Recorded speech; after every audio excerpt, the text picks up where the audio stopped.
ओम शांति। आज की मुरली से ज्ञान योग धारणा सेवा की विशेष पॉइंट। ज्ञान। इस बेहद के नाटक में तुम वंडरफुल एक्टर हो।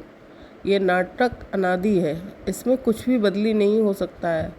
कनेक्शन सारा है मूल वतन और स्थूल वतन से। बाकी सूक्ष्म वतन तो थोड़ा टाइम के लिए है। बाकी आत्माएं सब ऊपर से यहाँ आती हैं पार्ट बजाने।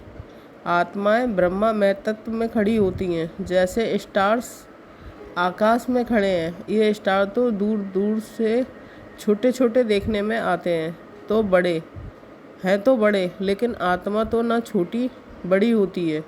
जो बच्चे ज्ञान का विचार सागर मंथन नहीं करते, उनकी बुद्धि में माया खिटखिट करती है, उन्हें ही माया तंग करती है। अंदर में ये विचार करो कि हमने ये चक्र कैसे लगाया है। जल्दी जल्दी पुरुषार्थ करो, शरीर पर भरोसा थोड़ा ही है। आजकल मौत बहुत इजी हो गया है। वहाँ अमर लोक में ऐसी मृत्यु कभी होती नहीं है। योग। हर 5000 वर्ष के बाद ये सृष्टि का चक्र कैसे फिरता है, सो बुद्धि में रहना चाहिए। अब एक बाप की ही याद में रहना है। मनुष्य घूमते फिरते हैं, उनकी कुछ भी कमाई नहीं है। तुम तो बहुत कमाई करते हो। बुद्धि में चक्र भी याद रहे कि बाप को भी याद करते रहो। बाबा ने कहा है मुझे याद करो तो सतो प्रधान बन जाएंगे।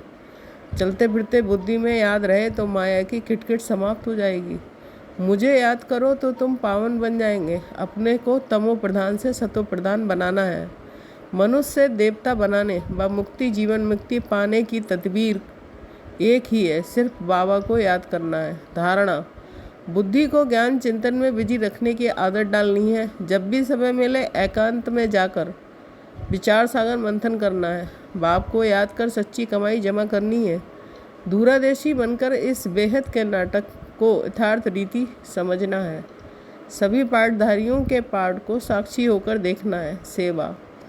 बाप कहते हैं मैं तुमको इन चित्रों का सार समझाता हूँ। जैसे गोला है तो उस पर समझा सकते हैं। ये 5000 वर्ष का चक्र है।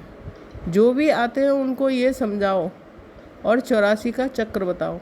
बाप कहते हैं वह है अल्पकाल का सुख, तुम्हारा है 21 जन्मों का। जिसके लिए बाप कहते हैं सभी को रास्ता बताते जाओ। 2 बाप का परिचय सबको देना है, आप समान बनाना है। ओम शांति।